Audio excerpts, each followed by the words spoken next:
जय हिंद साथियों, आप सभी का स्वागत करता हूं आप सभी के अपने चैनल टारगेट सिलेक्शन में। साथियों, आज की इस वीडियो में हम लोग एक ऐसे क्वेश्चन पेपर को साथियों यहां पर देखेंगे जो क्वेश्चन पेपर साथियों आपके एग्जाम में आपको देखने को मिलेगा। यानी कि जो आपका पेपर है साथियों है 8 जून, 9 जून और 10 जून को, उन सारे सवालों को साथियों यहां पर हम लोग देखने वाले हैं। चलिए तो साथियों, सबसे पहले हिंदी के 50 सवाल मैंने यहां पर लिए हैं और 50 सवाल उसके बाद जीके, जीएस और यूपी जीके के होंगे। तो अगर आप वाकई में अपने इस एग्जाम को क्रैक करना चाहते हैं तो आज की इस वीडियो में आपका स्वागत है। सबसे पहले साथियों, हिंदी के आपके सामने 50 सवाल आएंगे। आप देखिएगा इसमें से आप कितने सवाल बिल्कुल सही कर पाते हैं। चलिए तो साथियों, तैयार हो जाइए। इस रणभूमि में अगर आपने कदम रखा है तो साथियों आप लोग यहां पर क्या करेंगे, आप लोग यहां पर मुझे आंसर्स वगैरह सब कुछ यहां पर साथियों बताएंगे। चलिए तो साथियों, कह रहे कि हिंदी वर्णमाला में मुख्य मूल स्वर कितने होते हैं? मैं कहूंगा 4 मूल स्वर होते हैं। कौन कौन से होते हैं? एक तो छोटा आ होता है, एक तो छोटी ई होता है, एक छोटा ऊ होता है और एक साथियों ऋण होता है। तो कुल मिला के 4 अगर आपका जवाब है तो 4 आपके सवाल का बिल्कुल सही जवाब हो जाएगा। नेक्स्ट नंबर का सवाल आपकी स्क्रीन पर है। आपसे कहा जा रहा है कि भाषा की सबसे छोटी इकाई को क्या कहा जाता है? तो भाषा की सबसे छोटी इकाई वर्ण होती है, उच्चारण होती है, पद, शब्द, सार्थक इकाई होती है। मैं कह सकता हूं साथियों यहां पर आपका जवाब जो होगा वो वर्ण हो जाएगा, यानी कि यही भाषा की सबसे छोटी इकाई होती है। राइट आंसर आपका जो जाएगा वो ऑप्शन नंबर ए हो जाएगा। नेक्स्ट नंबर का सवाल आपकी स्क्रीन पर है। आपसे कहा जा रहा है साथियों, जो ध्वनियां है ना, जो ध्वनियां ना स्वर हैं और ना व्यंजन है, उनको क्या कहा जाता है? उनको साथियों अयोगवाह कहा जाता है। बस इतनी सी बात आप लोग ध्यान रखेंगे। जो ध्वनियां ना स्वर कहलाई जाती है ना व्यंजन कहलाई जाती है, उनको अयोगवाह कहा जाता है। इनमें से किसके बिना कोई व्यंजन, क्या साथियों, इनमें से किसके बिना कोई व्यंजन उच्चारित नहीं किया जा सकता? स्वर के बिना नहीं किया जा सकता, अनुस्वार के बिना नहीं किया जा सकता, उपसर्ग के बिना या विसर्ग के बिना। मैं कहूंगा साथियों स्वर के बिना कोई भी व्यंजन को उच्चारित किया ही नहीं जा सकता, इसलिए राइट आंसर आपका ऑप्शन नंबर ए है। अगला सवाल आपकी स्क्रीन पर है। आपके सामने यहां पर दे रखा है सुख और दुख के बीच लगने वाला जो चिन्ह यहां पर सातों आपको दिख रहा है, ये कौन सा चिन्ह है? इस चिन्ह का नाम क्या हो सकता? इतनी से बात सातों आपसे पूछी जा रही है।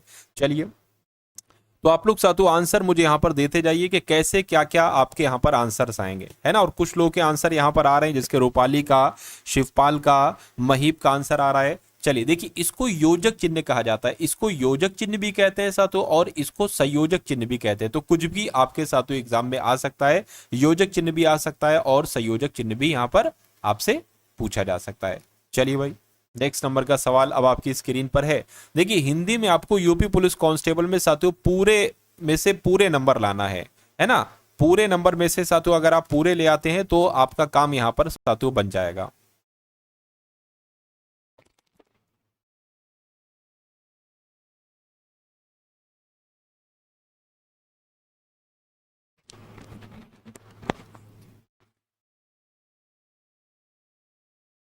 निम्नलिखित में से कौन सा अल्प विराम चिन्ह? अब साथियों अल्प विराम चिन्ह के बारे में यहां पर आपसे पूछा जा रहा है कि अल्प विराम चिन्ह कौन सा है, फटाफट आप लोग मुझे बता दीजिए।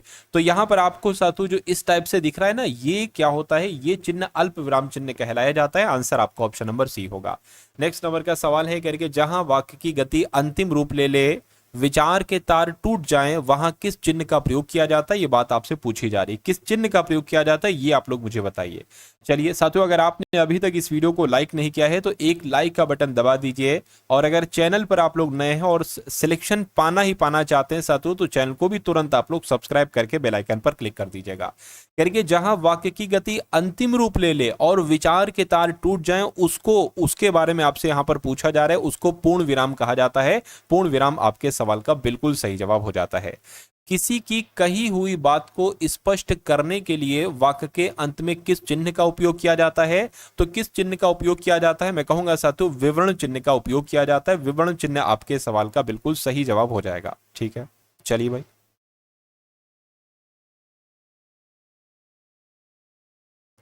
अगला सवाल आपकी स्क्रीन पर। आपसे कहा जा रहा है कि उत्पत्ति के आधार पर शब्द के एक भेद होते हैं, यानी कि शब्द के कितने भेद होते हैं? देखिए, शब्द के उत्पत्ति के आधार पर शब्द के मैं कहूंगा 4 भेद होते हैं। कौन कौन से? एक होता है सातु आपका तत्सम, और एक होता है सातु आपका तद्भव। एक तत्सम हो गया, तद्भव हो गया, तीसरा हो गया आपका सातु देशज हो गया, और चौथा क्या हो गया? चौथा आपका यहाँ पर विदेशज हो गया। तो कुल मिला के आंसर अगर आपका ऑप्शन नंबर डी है तो बिल्कुल करेक्ट है। नेक्स्ट नंबर का सवाल देखिए, वीडियो वगैरह सब कुछ सही चल रही है, क्वालिटी वगैरह कोई दिक्कत तो आपको नहीं आ रही है? अगर आ रही है तो आप लोग मुझे बताइए।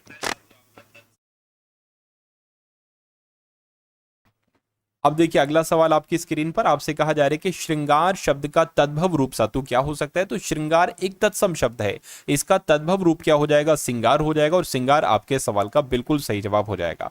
उसके बाद देखिए सातु अगला सवाल आपकी स्क्रीन पर है, देखिए और मुझे बताइए आपका जवाब यहाँ पर क्या होगा। आपसे यहाँ पर कहा जा रहा है, देखिए आंसर यहाँ पर आ रहे हैं और आंसर फटाफट आप लोग देते जाइए। अगर हिंदी में आप लोग आंसर नहीं देंगे तो फिर कैसे चलेगा। अगला सवाल है कह रहे कि इनमें से घोटक शब्द क्या है। देखिए घोटक शब्द पता क्या होता है, घोटक पता किसको कहा जाता है, घोड़े को कहा जाता है। बस फर्क इतना है कि ये तद्भव शब्द है और ये तत्सम शब्द है। तो कैसा शब्द है साथू, ये एक तत्सम शब्द है। तत्सम आपके सवाल का बिल्कुल सही जवाब हो जाता है। अगले नंबर का सवाल देखिए, आपसे कहा जा रहा है कि मंत्रकारी शब्द का तद्भव रूप क्या होगा, मंत्रकारी शब्द का। तो साथू इसको हम लोग मदारी कहते हैं। क्या कहते हैं, मदारी कहा जाता है साथू। मंत्रकारी शब्द का ये एक तत्सम शब्द में कौन सा उपसर्ग प्रयुक्त किया गया है। तो कौन सा उपसर्ग प्रयुक्त किया गया, देखिए प्रति है ना, प्रति यहीं पर तो आएगा, तो प्रति यहां पर लिखा होना चाहिए। मैं कहूंगा साथू यहां पर प्रति शब्द आ जाएगा।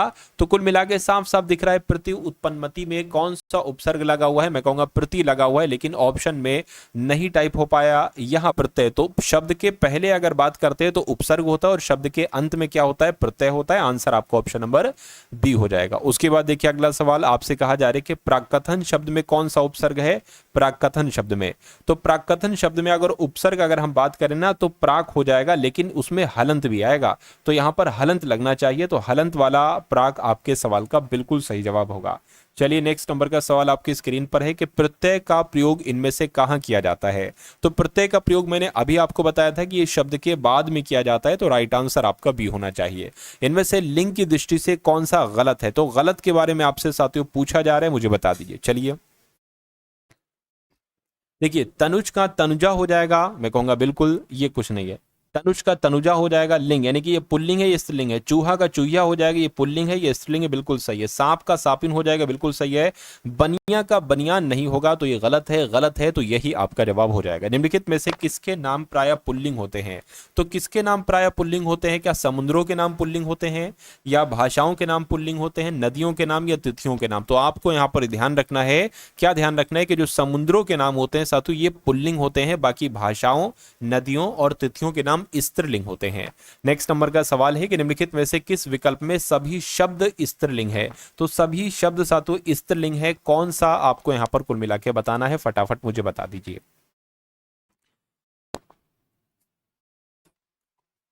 देखिए अगर हम बात करते हैं साथियों, ये आपका नर्मदा कैसी है, नदी है, तो ये तो स्त्रीलिंग हो जाएगा। गरुण आपका पुल्लिंग हो जाएगा। दीमक की अगर बात करें, दीमक स्त्रीलिंग है और समाधि भी स्त्रीलिंग है, यानी कि ऑप्शन नंबर डी वाले में दो पहचानिए। साथियों देखिए आपके टॉपिक वाइज में एक तरीके से, यानी कि जितने भी आपके इन टॉपिक से क्वेश्चंस आपके पूछे जाएंगे, तो मैंने सेम टू सेम उन्हीं सारे टॉपिक के जो सबसे इंपॉर्टेंट क्वेश्चंस बनते हैं वो सारे क्वेश्चंस आपको यहां पर दे रहा हूं। तो इसलिए आप इस क्लास का एक सवाल भी मिस मत कीजिएगा, ठीक है ना। चलिए तो अगला सवाल कह रहे कि स्त्रीलिंग शब्द को पहचानिए। इसमें देखिए काशीदाकार ये तो पुल्लिंग है, जुर्राब पुल्लिंग है, पैजामा पुल्लिंग है, घाघरा है ना, घाघरा की अगर बात करते हैं घाघरा आपका स्त्रीलिंग हो जाएगा, है ना। जुर्राब भी तो सातों स्त्रीलिंग है ना, जुर्राब भी तो स्त्रीलिंग होता है, घाघरा भी तो एक तरीके से स्त्रीलिंग होता है। तो मैं कहूंगा इनमें दो में साथियों दो आपके आंसर होंगे, यानी कि दो आपके शब्द यहां पर स्त्रीलिंग है। चलिए कोई दिक्कत नहीं, जो चीज थी वो मैंने आपको बता दी। अगला सवाल देखिए, हिंदी भाषा में वचन कितने प्रकार के होते हैं। तो हिंदी भाषा में तो दो प्रकार के होते हैं, एक वचन और बहुवचन। लेकिन अगर यहाँ पर संस्कृत लिखा होता और पूछा जाता है कि संस्कृत में कितने प्रकार के होते हैं, तो तीन प्रकार के होते हैं। कौन कौन से वचन, एक वचन, बहुवचन और द्विवचन। उसके बाद देखिए कि मैंने आम ले लिया, इसका बहुवचन क्या हो सकता है बताइए। मैंने आम ले लिया, तो मैंने की जगह हमने आ जाएगा। हमने आम ले लिए हैं या हमने आम ले लिया है, ले लिया है नहीं होगा साथों, हमने आम ले लिए हैं ये होगा। आंसर आपको ऑप्शन नंबर सी हो जाएगा। उसके बाद देखिए अगले नंबर का सवाल आपकी स्क्रीन पर है। आपसे यहां पर कहा जा रहा है साथियों कि नदी का जल ठंडा है, इसका सामान्य बहुवचन क्या हो सकता है। नदी का जल ठंडा है, तो नदी का जल ठंडा है, सभी नदी का जल ठंडा है, या नदियों का जल ठंडा है, या नदियों का जल ठंडा है। मैं कह सकता हूं साथियों यहां पर अगर बात करें इसका सामान्य बहुवचन जो होगा वो नदियों हो जाएगा। है ना, ये नदियां गलत लिखा हुआ है, नदियों का जल ठंडा है, ये बिल्कुल सही है। और अगर आपका ये आंसर है तो आपका जवाब बिल्कुल सही है। तो रूपाली का, श्वेता का आंसर आ रहा है यहाँ पर, शिवपाल का आंसर आ रहा है साथियों यहाँ पर, है ना। तो सभी लोग आंसर, मोनू कुमार का आंसर आ रहा है, जिनका जिनका आंसर, लोकेश का आंसर है, जिनका भी आंसर आ रहा है ना, वो लोग थोड़ा सा सोच समझ के आंसर दीजिए और गलत आंसर जो है वो ना करने की कोशिश कीजिए। बस थोड़ा सा सोचिए और राइट आंसर आप लोग बताने की पूरी कोशिश कीजिए।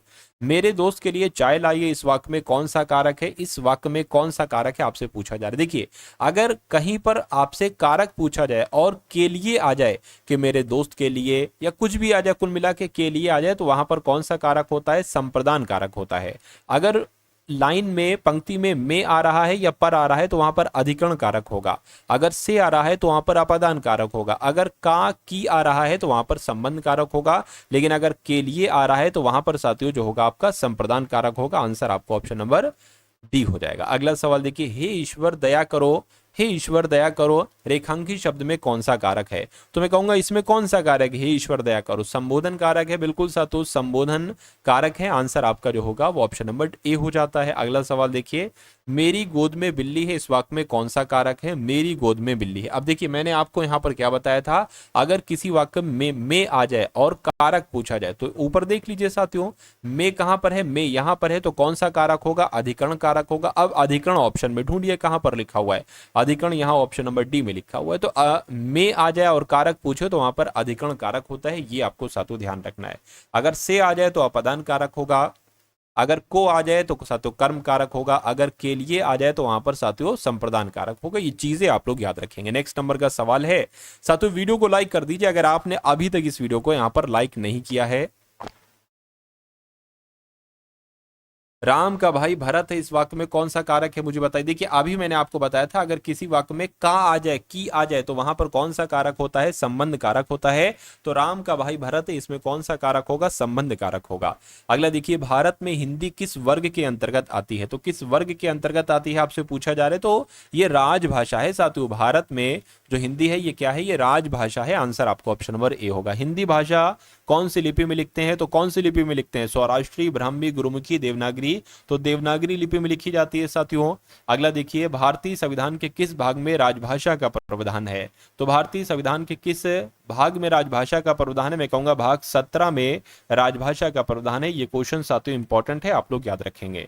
उसके बाद देखिए, भारतीय संविधान के किस अनुच्छेद में उच्चतम न्यायालय और उच्च न्यायालय की कार्यवाहियों में प्रयुक्त भाषा के संबंध में उल्लेख है, आपसे पूछा जा रहा है। तो मैं कहूंगा आप लोग यह ध्यान रखेंगे, इसमें कुछ दिक्कत है साथियों। अनुच्छेद 348, ये कुछ नहीं, अनुच्छेद 348 में, संविधान के अनुच्छेद 348 में उच्च न्यायालय और उच्च न्यायालयों की कार्यवाहियों में प्रयुक्त भाषा के संबंध में उल्लेख है। ये बात आप लोग यहां पर याद रखें, अनुच्छेद 348। अगला सवाल आपकी स्क्रीन पर है, देखिए और बताइए आपका जवाब क्या होगा।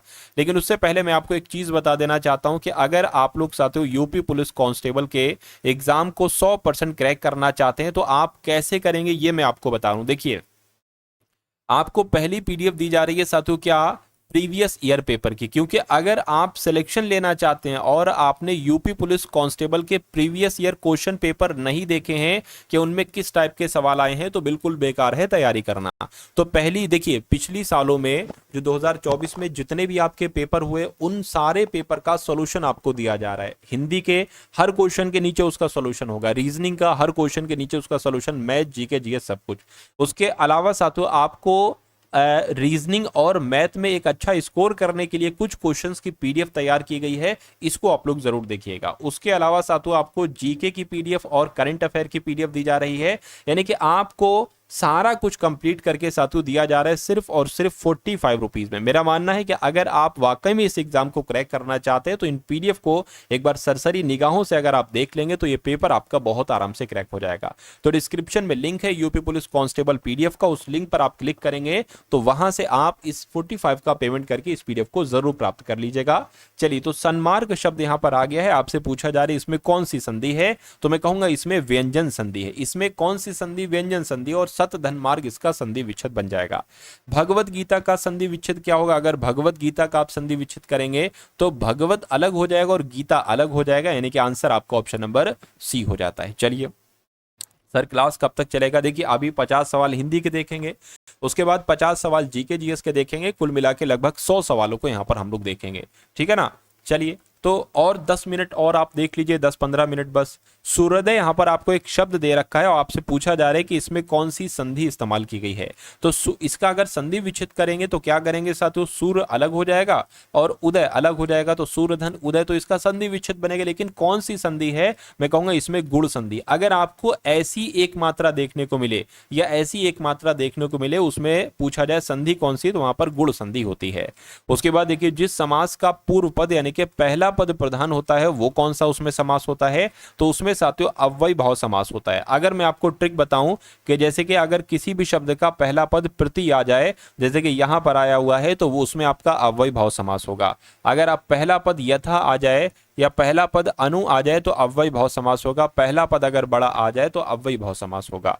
अगला देखिए विलोम की दृष्टि से एक युग में अशुद्ध है, उस अशुद्ध के बारे में आपसे यहां पर पूछा जा रहा है, मुझे बताइए। देखिए आयात का विलोम निर्यात होता है, बिल्कुल सही है। दृश्य का विलोम अदृश्य होता है, बिल्कुल सही है। प्रत्यक्ष का विलोम परोक्ष होता है। आमिष का सामिष नहीं बल्कि साथियों सामिष का निरामिष होना चाहिए। तो कुल मिला के आंसर आपका डी है, यही गलत है। उत्कर्ष शब्द का विलोम क्या हो सकता है, मुझे बताइए। तो उत्कर्ष का विलोम क्या हो सकता है साथियों, अगर आपका जवाब ऑप्शन नंबर बी है तो बिल्कुल सही हो जाएगा, यानी कि उत्कर्ष का विलोम साथियों अपकर्ष होता है। आजम खान कह रहे हैं सर जीके कब होगी? जीके अभी 50 क्वेश्चन के बाद होगी। अभी 50 क्वेश्चन पहले हिंदी के आप लोग देख लीजिए, उसके बाद जीके जीएस के हम लोग यहाँ पर क्वेश्चन देखेंगे। अंतर्मुखी एक शब्द दे रखा है, इसका आपसे विलोम पूछा जा रहा है। तो अंतर्मुखी की अगर बात करते हैं तो बहिर्मुखी इसका विलोम हो जाएगा और आंसर आपका ऑप्शन नंबर डी हो जाएगा। अगला देखिए आकाश में चंद्रमा चमक रहा है, यहां पर रेखांकित शब्द का पर्यायवाची कौन सा नहीं है। तो आकाश शब्द की अगर हम बात करें तो आकाश को व्योम कहा जाता है, आकाश को गगन कहा जाता है, आकाश को नभ कहते हैं, लेकिन रसाल थोड़ी ना कहा जाता है। तो रसाल नहीं कहते हैं, नहीं कहते, तो यही आपका जवाब हो जाएगा। उसके बाद देखिए अगला सवाल आपकी स्क्रीन पर है, करके जब कर्ता एक क्रिया समाप्त करके उसी क्षण दूसरी क्रिया में प्रवृत्त होता है तब पहली क्रिया को क्या कहा जाता है। तो सब तो पहली क्रिया को पूर्वकालिक क्रिया कहा जाता है। पूर्वकालिक क्रिया आपके सवाल का बिल्कुल सही जवाब हो जाएगा। अगला सवाल आपकी स्क्रीन पर है, आपसे कहा जा रहा है कि हथियाना में कौन सी क्रिया है, मुझे बताइए। तो हथियाना की अगर हम बात करते हैं ना तो इसमें सातु नाम धातु क्रिया होगी। क्या नाम धातु क्रिया आपकी हो जाएगी हथियाने शब्द में। अगला देखिए सीमांत पकौड़े खा रहा है, इस वाक्य में कौन सी क्रिया का भेद है। सीमांत पकौड़े खा रहा है, मुझे बताइए। तो खा रहा है, क्या खा रहा है, पकौड़े खा रहा है, तो इसमें आपकी सकर्मक क्रिया हो जाएगी। राइट आंसर आपको ऑप्शन नंबर बी हो जाएगा, है ना, क्योंकि सकर्मक में कर्म होता है और अकर्मक में कर्म नहीं होता है। उसके बाद देखिए अधोलिखित किस वाक्य में अकर्मक क्रिया है। क्या साथियों अधोलिखित किस वाक्य में, यानी कि इनमें से किस वाक्य में अकर्मक क्रिया। तो अकर्मक क्रिया कहां पर, मैं पुस्तक पढ़ता हूं क्या पढ़ता हूं, पुस्तक पढ़ता हूं, तो ये सकर्मक हो जाएगी। ये चीजें तुम्हारा जी ललचाती हैं, ठीक है। शाम सोता है, सोना क्या है, एक अकर्मक क्रिया है, तो मैं कहूंगा यही आपकी अकर्मक क्रिया वाला वाक्य हो जाएगा। उसके बाद देखिए आपसे कहा जा रहा है कि व्यक्ति वस्तु या स्थान के नाम को क्या कहा जाता है, बताइए साथियों, बताइए। ये तो बचपन से आप लोग पढ़ते चले आ रहे होंगे कि व्यक्ति वस्तु और स्थान के नाम को क्या कहा जाता है, संज्ञा कहा जाता है। बिल्कुल सही जवाब साथियों संज्ञा ही कहा जाता है। अगले नंबर का सवाल आपकी स्क्रीन पर है, आपसे कह रहे हैं कि राकेश, रमेश, सीता, श्याम हिंदुस्तान में कौन सी संज्ञा। देखिए अगर दुनिया में किसी का भी नाम आ जाए, जैसे कि मेरा नाम क्या है, मेरा नाम अदनान है, आपका नाम साथियों हो सकता हो राकेश हो सकता हो रमेश सीता हो सकता हो श्याम हो, यानी कि दुनिया में अगर किसी का भी नाम है, प्रधानमंत्री से लेकर राष्ट्रपति तक, चेयरमैन से लेकर सातु मेयर तक, किसी का भी नाम है, आपके दोस्त यार किसी का भी नाम है ना, वो आपके दादा माता पिता का किसी का भी नाम है, तो उस हमेशा उस नाम में संज्ञा अगर पूछे तो व्यक्तिवाचक संज्ञा आपको बता देना है। यानी कि आंसर अगर आपका सी है तो बिल्कुल करेक्ट है। इनमें से कौन सा शब्द व्यक्तिवाचक संज्ञा नहीं है, यानी कि व्यक्तिवाचक संज्ञा की अगर हम बात करें कि इसमें से कौन सा व्यक्तिवाचक संज्ञा नहीं है, ये आपसे पूछा जा रहा है। देखिए अगर कोई यूनिक चीज है, जैसे कि मैं अदनान हूं तो मैं यूनिक हूं, है ना, मेरा, तो वो अलग बात है कि अदनान 50 होंगे, है ना, आप राकेश हैं, आपके नाम के लोग हजारों होंगे। जैसे कि हिमालय, हिमालय जैसा कोई नहीं होता तो ये व्यक्तिवाचक संज्ञा है। गंगा, गंगा जैसा कोई नहीं है तो व्यक्तिवाचक संज्ञा है। गंगा एक ही तो नदी है, हिमालय एक ही तो पठार है, राम एक ही तो व्यक्ति है। वो बात अलग है कि राम बहुत सारे होंगे, लेकिन राम, जो राम जिसकी बात मैं कर रहा हूं वो एक अलग है। लेकिन अगर पहाड़ की बात करते हैं तो पहाड़ सैकड़ों हैं दुनिया में। तो जो चीज सैकड़ों है वो व्यक्तिवाचक नहीं, वो जातिवाचक संज्ञा होती है। तो कुल मिला के आंसर आपका ऑप्शन नंबर डी हो जाएगा। अगला सवाल देखिए, गंगा संज्ञा का कौन सा प्रकार है, यानी कि गंगा में आपसे पूछा जा रहा है कौन सी संज्ञा है। तो मैंने आपको बताया था अगर किसी नदी का नाम आ जाए, गंगा आ जाए, सरस्वती आ जाए, यमुना आ जाए, है ना, तो उसमें आपका व्यक्तिवाचक संज्ञा होती है। अगला देखिए, उत्पत्ति के आधार पर शब्दों के 4 भेद दिए गए हैं, निम्नलिखित में से कौन सा गलत है, ये आपसे पूछा जा रहा है। तो उत्पत्ति के आधार पर अगर बात करते साथियों, कौन सा उत्पत्ति के आधार पर 4 भेद दिए गए हैं, निम्नलिखित में से कौन सा गलत है, ये आपसे पूछा जा रहा है, मुझे बताइए। चलिए, तो ये क्या है, ये गलत चीज है, गलत है तो यही आपका जवाब है। अगला देखिए, अहेर शब्द का तत्सम साथियों क्या हो सकता है, तो आखिट कहते हैं साथियों, है ना, आखिट कहते हैं। अगला सवाल देखिए, इनमें से किसे भारत में सिविल सेवाओं के जनक के रूप में जाना जाता है, ये आपसे पूछा जाए। देखिए 50 सवाल आपके हो चुके हैं और अब आपके साथियों जो यहाँ पर सवाल बाकी हैं, वो कौन से सवाल बाकी हैं वो मैं कहूंगा, वो अब आपके जीके जीएस के सवाल में स्टार्ट करने वाला हूं। चलिए भाई साहब, तो जीके जीएस के सवाल भी यहां पर हम लोग देख लेते हैं। बहुत शानदार सवाल हैं कि इनमें से भारत में सिविल सेवाओं का जनक किसे कहा जाता है। तो भाई साहब, सिविल सेवाओं का जनक किसे कहा जाता है, ये बात आपसे पूछी जा रही है, मुझे आप लोग यहां पर फटाफट बता दीजिए। चलिए, क्या चार्ल्स कॉर्नवालिस को कहा जाता है? अगर आपका जवाब चार्ल्स कॉर्नवालिस है तो आपका जवाब बिल्कुल सही और सटीक हो जाएगा भाई, बहुत बढ़िया, वेरी गुड क्लास। उसके बाद देखिए अगले नंबर का सवाल आपकी स्क्रीन पर है, देखिए सवाल को और बताइए आपका जवाब यहां पर क्या हो सकता है। आपसे कहा जा रहा है कि भारतीय राष्ट्रीय कांग्रेस की पहली भारतीय महिला अध्यक्ष का नाम क्या था, ये आपसे यहां पर पूछा जा रहा है। देखिए अगर हम बात करते हैं उनका नाम क्या था, सरोजिनी नायडू था, बिल्कुल सही जवाब। अगर आपने भी ऑप्शन नंबर बी का चयन किया है तो बिल्कुल सही किया है। भारतीय राष्ट्रीय कांग्रेस की पहली भारतीय महिला अध्यक्ष कौन थी, तो कौन थी साथियों, रिपीट क्वेश्चन हो गया। चलिए कोई नहीं, सरोजिनी नायडू आपका जवाब होगा। जुलाई 1905 में बंगाल के विभाजन का आदेश किसने दिया था, तो बात साथियों किसने दिया था ये बात आपसे पूछी जा रही है। आपको भी पता है कि लॉर्ड कर्जन ने दिया था, तो लॉर्ड कर्जन आपके यहाँ पर जवाब हो जाएगा। अगला सवाल आपकी स्क्रीन पर, स्वतंत्रता काल अवधि के दौरान कांग्रेस के अध्यक्ष कौन थे, आपसे पूछा जा रहा है, मुझे बताइए।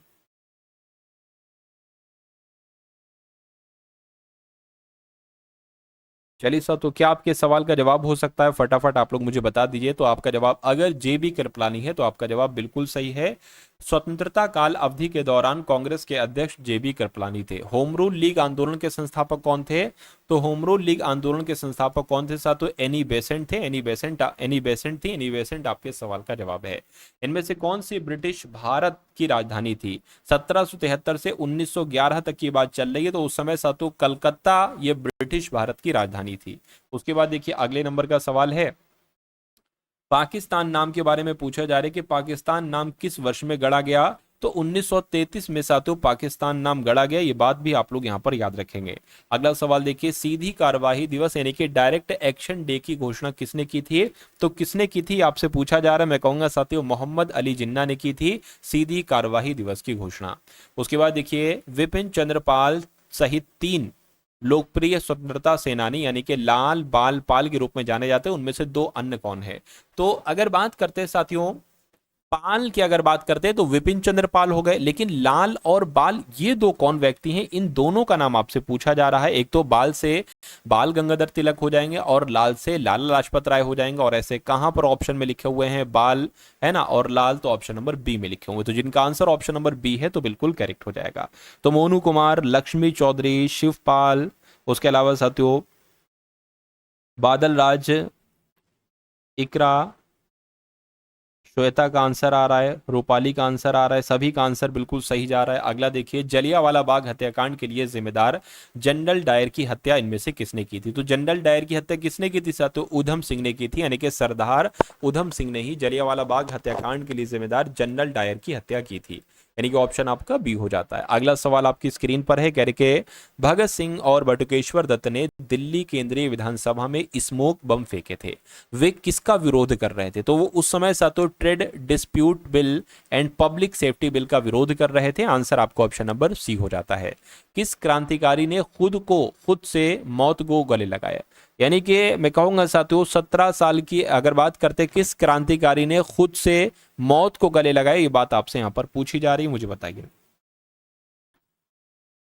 देखिए 1931 की बात है साथियों, इलाहाबाद का जो अल्फ्रेड पार्क था साथियों, यहां पर अंग्रेजों से मुठभेड़ हो गई थी साथियों, और ये गोली खाकर जो है ना ये इनका देहांत हो गया था। तो कुल मिला के अगर बात करते, चंद्रशेखर आजाद आपके सवाल का बिल्कुल सही जवाब है। खुद से मौत को गले लगा लिया था इन्होंने, है ना, कि अंग्रेजों के हाथ में नहीं आएंगे। जलियांवाला बाग की घटना के संबंध में निम्नलिखित में से कौन सा कथन गलत है? तो गलत कथन कौन सा, ये बात आपसे पूछी जा रही है। जलियांवाला बाग की घटना चौरी चौरा की घटना के बाद हुई थी, जिसमें प्रदर्शनकारियों का एक बड़ा समूह पुलिस के साथ भिड़ गया था। यह घटना 13 अप्रैल 1919 को हुई थी, बिल्कुल सही। जब जनता जलियांवाला बाग में एक सभा एकत्रित हुई थी, ये बिल्कुल सही वाक्य है। जलियांवाला बाग की घटना मार्च 1919 के रॉलेट एक्ट का परिणाम थी, जिसमें सरकार को बिना मुकदमे के किसी को भी कैद करने का अधिकार दे दिया गया था, ये बात भी बिल्कुल सही है।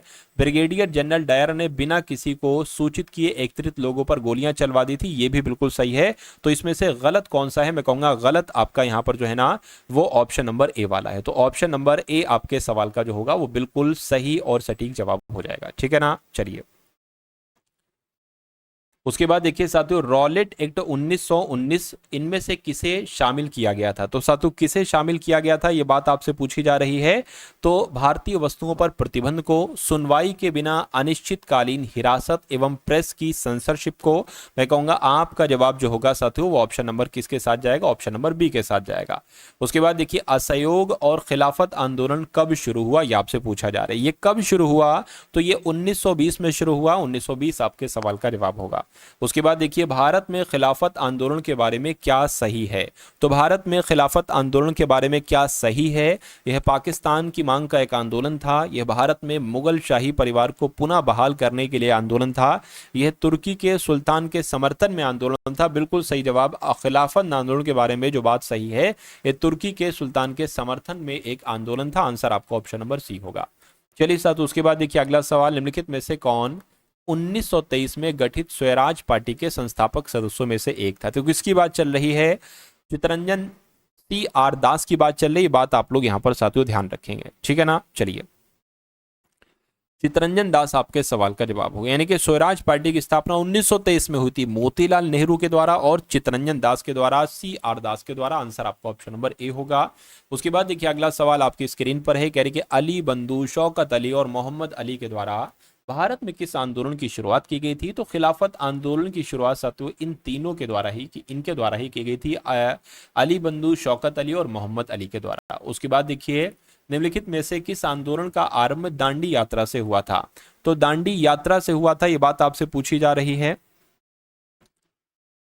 तो सविनय अवज्ञा आंदोलन आपका जवाब हो जाएगा, यानी कि सविनय अवज्ञा आंदोलन का आरंभ दांडी यात्रा से हुआ था, ये बात आप लोग ध्यान रखेंगे। अगले नंबर का सवाल है, कह रहे कि महात्मा गांधी ने राजनीति में किसको अपना गुरु माना था? तो किसको अपना गुरु माना था बताइए। तो गोपाल कृष्ण गोखले कौन थे साथ? तो ये महात्मा गांधी जी के राजनीतिक गुरु ही तो थे। सर इसका PDF मिल सकता है, बिल्कुल मिल सकता है। डिस्क्रिप्शन में मैंने टेलीग्राम ग्रुप है ना का लिंक दिया, उस ग्रुप को आप लोग ज्वाइन कर लीजिएगा, उसमें आपको ये PDF मिल जाएगी। आज रात को ही, अभी क्लास को खत्म करने के बाद में ये PDF साथियों वहां पर डाल दूंगा। और ये PDF आपको पता है कैसे मिलेगी? जैसे ये मैं टिक लगा रहा हूं, इसका आंसर लगा रहा हूं, यानी कि सेम टू सेम आपको ये आंसर लगी हुई PDF साथियों मिल जाएगी। तो अभी तो नहीं साथियों, जब ये क्लास खत्म हो जाए उसके बाद उस ग्रुप को आप लोग जाकर जरूर ज्वाइन कर लीजिएगा। डिस्क्रिप्शन में लिंक मैंने दे दिया है, व्हाट्सएप ग्रुप को भी ज्वाइन कर लीजिएगा और टेलीग्राम ग्रुप को भी ज्वाइन कर लीजिएगा। चलिए उसके बाद देखिए अगले नंबर का सवाल है, गांधी जी ने चंपारण नामक एक छोटे से गांव में सत्याग्रह आंदोलन शुरू किया था। चंपारण वर्तमान में कौन से भारतीय राज्य में है, यह आपसे पूछा जा रहा है। तो ये साथियों बिहार में स्थित है, बिहार आपके सवाल का जवाब होगा। अगला देखिए, साइमन कमीशन में कितने भारतीय सदस्य थे? तो साइमन कमीशन में कितने भारतीय सदस्य थे? कोई भी भारतीय सदस्य नहीं था साइमन कमीशन में, यही साइमन कमीशन की तो दिक्कत थी सबसे बड़ी। अगला देखिए, तमिलनाडु में हुए नमक सत्याग्रह का नेतृत्व किसने किया था? तो किसने किया था साथियों? मैं कहूंगा चक्रवर्ती राजगोपालाचारी साहब ने किया था। बिल्कुल सही जवाब, इन्होंने ही तमिलनाडु में नमक सत्याग्रह का नेतृत्व किया था। पूना एक्ट की अगर बात करते, पूना समझौते की अगर बात करते साथियों, पूना, इसका संबंध किससे था, ये आपसे यहां पर पूछा जा रहा है, मुझे आप लोग यहां पर बता दीजिए। चलिए देखिए, पूना पैक्ट की अगर यहां पर हम लोग बात करते हैं तो ये पिछड़े वर्गों के लिए चुनावी सीटों के आरक्षण से संबंधित था। बिल्कुल सही जवाब, ये पिछड़े वर्गों के लिए चुनावी सीटों के आरक्षण से संबंधित था। आंसर आपका ऑप्शन नंबर ए होगा, पूना पैक्ट। निम्नलिखित में से कौन सी बात मार्च 1931 में हस्ताक्षरित गांधी इरविन समझौते में उल्लिखित थी? तो वो कौन सी बात थी? सविनय अवज्ञा आंदोलन वापस लिया जाएगा, बिल्कुल सही साथियों, ये थी। तटीय क्षेत्रों में नमक बनाने का काम रोक दिया जाएगा, ये थी। ये नहीं थी कैदियों को रिहा नहीं किया जाएगा, ये भी नहीं थी। सभी भारतीयों को अच्छी शिक्षा मिलेगी, ये भी नहीं थी। मैं कहूंगा आंसर आपका ऑप्शन नंबर ए होगा, क्योंकि यही बात थी। चलिए अगला देखिए, इनमें से किस भारतीय महिला ने गांधी जी के साथ दूसरे गोलमेज सम्मेलन में भाग लिया था? बताइए, उनका नाम क्या था? उनका नाम सरोजिनी नायडू था। इन्होंने ही साथियों गांधी जी के साथ तृतीय गोलमेज सम्मेलन में भाग लिया था। निम्नलिखित में से कौन सा प्रावधान 1947 के भारतीय स्वतंत्रता अधिनियम का एक हिस्सा था? मुझे बता दीजिए। तो मैं कहूंगा भारत ब्रिटेन का एक हिस्सा बन जाएगा, भारत दो भागों में विभाजित किया जाएगा। बिल्कुल साथियों, 1947 के भारतीय स्वतंत्रता अधिनियम का एक जो बात उसमें कही गई थी कि भारत को दो भागों में विभाजित किया जाएगा, ये बात उसमें मेंशन थी।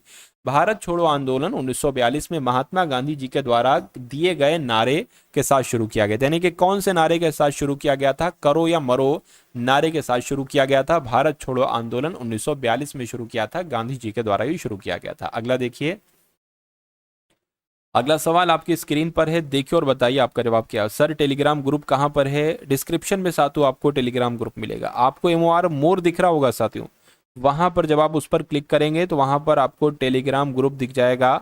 दिख जाता है अच्छी बात है, नहीं दिख जाता है तो टेलीग्राम में जाइए, वहां पर सर्च करिए आप लोग target selection free PDF, GK free PDF करके अगर आप सर्च करेंगे तो येलो लोगो वाला एक ग्रुप आ जाएगा, उसको आप लोग साथ ज्वाइन कर लीजिएगा। सिंपल सी बात है। चलिए अगला सवाल देखिए, 1942 में भारतीय राष्ट्रीय कांग्रेस की ओर से निम्नलिखित में से किसने सबसे पहले भारत छोड़ो प्रस्ताव का मसौदा तैयार किया था? तो महात्मा गांधी जी ने यह काम किया था। तो महात्मा गांधी कहां पर? ऑप्शन नंबर ए वाले में है। अगला देखिए, इनमें से किसे भारतीय रेलवे का जनक कहा जाता है? भारतीय रेलवे का जनक किसे कहा जाता है? मैं कहूंगा डलहौजी को ही भारतीय रेलवे का जनक कहा जाता है। भारत में सांप्रदायिक निर्वाचन का जनक किसे कहा जाता है? सांप्रदायिक निर्वाचन का जनक किसे कहा जाता है? यह आपसे कुल मिला के पूछा जा रहा है। तो लॉर्ड मिंटो की अगर हम बात करते हैं, लॉर्ड मिंटो आप लोग यहां पर ध्यान रखेंगे साथियों, सांप्रदायिक जनक कहा जाता है लॉर्ड मिंटो को। भारत में सांप्रदायिक निर्वाचन का जनक कहा जाता है। व्यक्तिगत का सिद्धांत किसने तैयार किया था? तो ये भी साथियों लॉर्ड डलहौजी ने ही तैयार किया था। व्यक्तिगत का सिद्धांत लॉर्ड डलहौजी के द्वारा ही साथियों तैयार किया गया था। उसके बाद देखिए, कहा जा रहा है कि भारत के पहले वायसराय कौन थे? मुझे बताइए। भारत के पहले वायसराय की अगर हम बात करते हैं तो लॉर्ड कैनिंग जो थे, ये भारत के पहले वायसराय थे। अगला देखिए, भारत के उस वायसराय का नाम बताइए जिसका संबंध भारतीय स्वतंत्रता संग्राम के दौरान के विवादास्पद इल्बर्ट बिल से था। तो किसका संबंध था? क्या आपका जवाब होगा? मैं कहूंगा लॉर्ड रिपन आपके सवाल का जवाब हो जाएगा। यानी कि लॉर्ड रिपन की अगर बात करें, इनका संबंध भारतीय स्वतंत्रता संग्राम के दौरान के विवादास्पद इल्बर्ट बिल से था, आपको याद रखना है। अगला सवाल देखिए, भारत के गवर्नर जनरल के रूप में लुईस माउंटबेटन की जगह किसने ली थी? तो लुईस माउंटबेटन की जगह किसने ली थी? मैं कहूंगा चक्रवर्ती राजगोपालाचारी ने ली थी। बिल्कुल सही जवाब, आंसर आपका ऑप्शन नंबर डी है। अगला देखिए, गवर्नर जनरल लॉर्ड डलहौजी ने किस साम्राज्य को चेरी नाम दिया था? तो किसको चेरी नाम दिया था? अवध साम्राज्य को साथियों। अवध साम्राज्य को क्या नाम दिया था? चेरी नाम दिया था। उसके बाद देखिए, जिस सहायक संधि के आधार पर ब्रिटिश अपनी पूरी शक्ति का प्रयोग करके बाह्य एवं आंतरिक खतरों से भारतीय रियासतों की सुरक्षा करने के लिए जिम्मेदार थे, वह किसके द्वारा प्रतिपादित किया गया? तो वो किसके द्वारा प्रतिपादित किया गया? मैं कहूंगा लॉर्ड वेलेजली के द्वारा प्रतिपादित किया गया। राइट आंसर आपका ऑप्शन नंबर सी होगा। स्वतंत्रता मेरा जन्मसिद्ध अधिकार है और मैं इसे लेकर रहूंगा, ये नारा किसका है? आपसे पूछा जा रहा है। तो स्वतंत्रता मेरा जन्मसिद्ध अधिकार है, ये नारा बाल गंगाधर तिलक का है। तो बाल गंगाधर तिलक आपके सवाल का बिल्कुल सही जवाब हो जाएगा। अगला सवाल आपकी स्क्रीन पर है कि आधुनिक मनु के रूप में किनको जाना जाता है? तो डॉक्टर भीमराव अंबेडकर की अगर हम बात करते हैं तो आधुनिक मनु के रूप में जाना जाता है। आंसर आपका ए हो जाएगा। अगला देखिए, भारतीय राष्ट्रवाद एक संभ्रांत घटना है जो वकीलों एवं डॉक्टरों तथा जमींदारों द्वारा उपजाई गई थी, ये किसका कथन है? तो ये किसका कथन है साथू? ये महात्मा गांधी जी का कथन है। तो महात्मा गांधी जी आपके सवाल का जवाब होगा। गांधी जी को ब्रिटिश ने कौन सी उपाधि प्रदान की थी जो उनके द्वारा त्याग दी गई थी? तो कैसरे हिंद की उपाधि दी थी साथियों, गांधी जी को दी गई थी, ब्रिटिशों ने दी थी साथियों कैसरे हिंद की उपाधि। ये आप लोग ध्यान रखें, क्वेश्चन इंपॉर्टेंट था। नेक्स्ट नंबर का सवाल है, कह रहे कि कौन से भारतीय नेता को लोकप्रिय रूप से पंजाब केसरी के रूप में जाना जाता है? मैं कहूंगा साथियों लाला लाजपत राय आपके सवाल का जवाब होगा, इनको पंजाब केसरी के रूप में जाना जाता है। उसके बाद देखिए, जवाहरलाल नेहरू ने किसके निधन पर कहा हमारे जीवन से रोशनी चली गई? तो हमारे जीवन से रोशनी चली गई ऐसा जवाहरलाल नेहरू ने कहा था, किसके निधन पर कहा था? महात्मा गांधी जी के निधन पर कहा था। अच्छा, महात्मा गांधी जी का निधन कब हुआ था साथियों? 30 जनवरी 1948 को इनका निधन हुआ था। ये बात भी आप लोग यहाँ पर साथियों ध्यान रखेंगे, है ना। चलिए, इनमें से किसे भारत के लौह पुरुष के नाम से जाना जाता है, यानी कि आयरन मैन ऑफ इंडिया किसको कहा जाता है? तो सरदार वल्लभ भाई पटेल को कहा जाता है। बिल्कुल सही जवाब आपको ऑप्शन नंबर सी होगा। अगला देखिए, grand old man of India के नाम से किन्हें जाता है? तो दादा भाई नौरोजी को grand old man of India के नाम से जाना जाता है। अगला देखिए साथियों, भारत के उस स्थान का नाम बताइए जहां 0 मील का पत्थर यानी कि 0 मील स्टोन देखा जा सकता है, जिसमें बलुआ पत्थर से बने 4 घोड़ों युक्त एक स्तंभ की आकृति बनी हुई। तो उसका नाम साथियों नागपुर है। नागपुर वो स्थान है जहां 0 मील का पत्थर देखा जा सकता है, जिसमें बलुआ पत्थर से बने 4 घोड़े युक्त एक स्तंभ की आकृति बनी हुई है। अवध के इनमें से किस नवाब ने लखनऊ में इमामबाड़े का निर्माण करवाया? तो मैं कहूंगा साथियों आसफउद्दौला आपके सवाल का जवाब हो जाएगा। अगला सवाल देखिए, ऐसे जियो जैसे कि आपका आखिरी दिन है, ऐसे सीखो कि आप हमेशा जीवित रहेंगे, ये शब्द किसके द्वारा कहे गए थे? तो ये साथियों महात्मा गांधी के द्वारा शब्द कहे गए थे। ऐसे जियो कि आपका ये आखिरी दिन है और ऐसे सीखो कि आप हमेशा जीवित रहेंगे, महात्मा गांधी जी ने कहा था। और अगला सवाल आपकी स्क्रीन पर है, नई दिल्ली में स्थित इंडिया गेट डिजाइन किस वास्तुकार के द्वारा तैयार किया गया था? ली कार्बूसियर ने, अल्बर्ट स्पियर ने, लॉरी बेकर ने या एडविन लुटियंस ने? इस सवाल का जवाब आपको साथियों कहां पर देना है? कमेंट में आपको साथियों इस सवाल का जवाब देना है। क्या हो सकता है इस सवाल का जवाब, मुझे जरूर बताइएगा। चलिए साथियों, तो मैं आपको यहां पर बता देना चाहता हूं कि यूपी कांस्टेबल के एग्जाम को अगर आप 100% क्लियर करना चाहते हैं तो आपको जो पीडीएफ साथियों दी जा रही है उस पीडीएफ को आप लोग एक बार सरसरी निगाहों से जरूर देख लीजिएगा। नहीं 100, 200, 300, सिर्फ 45 रुपए में आपका ये पेपर अगर क्रैक हो जाता है तो बहुत अच्छी बात है। तो डिस्क्रिप्शन में लिंक है, उस लिंक पर आप क्लिक करेंगे यूपी पुलिस कांस्टेबल पीडीएफ, तो आप हमारे व्हाट्सएप पर आ जाएंगे। वहां पर आपको एक क्यूआर कोड दिया जाएगा, उस क्यूआर कोड पर 45 का पेमेंट करेंगे तो ये पीडीएफ आपको साथियों वहीं पर ही भेज दी जाएगी, ठीक है ना। सारी पीडीएफ वहीं व्हाट्सएप पर ही भेज दी जाएगी। और ये समझ लीजिए डिस्क्रिप्शन में यूपी पुलिस कांस्टेबल की प्लेलिस्ट का लिंक भी है। प्लेलिस्ट की साथियों जब हम पर हम लोग बात करते हैं UP police constable all classes, अच्छा अभी है नहीं, मैं डाल दूंगा, कोई दिक्कत नहीं, अभी आप थोड़ी देर में देख लेंगे। या चैनल में जाकर प्लेलिस्ट वाले सेक्शन में जाइए, वहां पर यूपी पुलिस कांस्टेबल की प्लेलिस्ट होगी, उस पर क्लिक करेंगे, आपके सामने सारी यूपी पुलिस कांस्टेबल की वीडियोस आ जाएंगी। उनको डबल स्पीड में आप लोग साथियों देख लीजिएगा और अपनी तैयारी को पुख्ता कर लीजिएगा, क्योंकि वो पूरी प्लेलिस्ट यूपी पुलिस कांस्टेबल के सिलेबस पर आधारित है। तो एक एक क्वेश्चन को वहां बहुत बारीकी से आप लोग साथियों देखिएगा, ठीक है ना। और जितने भी अब क्लासेस आए टारगेट सिलेक्शन पर, हर एक क्लासेस को आपको बहुत अच्छे तरीके से बहुत ध्यानपूर्वक साथियों देखना होगा अगर वाकई में आप लोग सिलेक्शन लेना चाहते हैं, है ना। चलिए तो साथियों मिलते हैं हम सभी लोग आने वाली वीडियो में। वीडियो को लाइक नहीं किया तो वीडियो को लाइक कीजिएगा, चैनल पर नए हैं तो चैनल को सब्सक्राइब कर दीजिएगा। टेलीग्राम आईडी क्या है सर जी?